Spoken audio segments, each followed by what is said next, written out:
Hello viewers, আসসালামু আলাইকুম। কেমন আছেন আপনারা? তা কমেন্টে জানাবেন। আলহামদুলিল্লাহ ভালো আছি। আমি আপনাদেরকে জানালাম আজকের টপিকসটা হচ্ছে অ্যাডোবি লাইটরুমে কিভাবে পিকচার এডিট করবেন। এই যে অ্যাডোবি লাইটরুমে কিভাবে পিকচার এডিট করবেন, তো প্রথমে আপনাকে গ্যালারিতে যেতে হবে। গ্যালারিতে আপনাকে যে ক্রোম ব্রাউজার থেকে, যে গুগল ক্রোম ব্রাউজার থেকে যে প্রিসেটগুলো আপনি ডাউনলোড করে রেখেছেন সেই প্রিসেটগুলোতে যেতে হবে।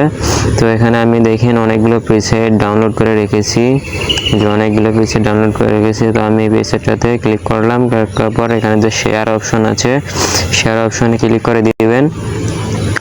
দেওয়ার পর এখানে যে দেখতে পাচ্ছেন যে এডিট ইন লাইটরুম, এখানে ক্লিক করে দিবেন। দেওয়ার পর আপনাকে অ্যাডোবি ফটোশপ লাইটরুমে নিয়ে যাবে। এখানে থ্রি ডট অপশন দেখতে পাচ্ছেন, থ্রি ডট অপশনে ক্লিক করে দিবেন। এখানে যে লেখা আছে কপি সেটিং, কপি সেটিং এখানে ক্লিক করে দেবেন। জাস্ট এখানে টিক মার্ক করে দিবেন। তো আপনার এটা অ্যাডোবি লাইটরুমে অ্যাড হয়ে গেছে। তো আপনাকে একটা পিকচার সিলেক্ট করে নিতে হবে। ধরুন আমি এই পিকচারটা সিলেক্ট করব। তো আমি এখানে ক্লিক করব। ক্লিক করার পর এখানে যে থ্রি ডট অপশন দেখতে পাচ্ছেন, থ্রি ডট অপশনে ক্লিক করে দেবেন। এখানে যে পেস্ট সিটিং লেখা আছে, যে পেস্ট সিটিংয়ে ক্লিক করে দেবেন। জাস্ট দেখুন একে হুবহু, আপনি বুঝতেই পারবেন না যে এত ক্লিয়ারভাবে আপনার ফটোটা এডিট হয়ে যাবে।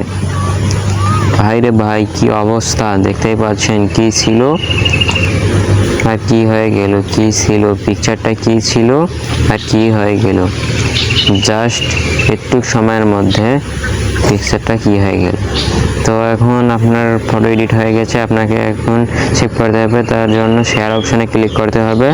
শেয়ার অপশনে ক্লিক করার পর এখানে যে লেখা সেভ কপি টু ডিভাইস, এখানে ক্লিক করে দিবেন। জাস্ট আপনার পিকচার গ্যালারিতে সেভ হয়ে যাবে।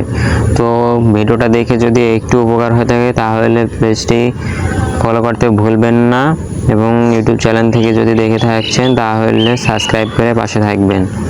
পরবর্তী ভিডিও পেতে কমেন্ট করুন। ধন্যবাদ। আজকের ভিডিও এতটুকুই। আল্লাহ হাফেজ।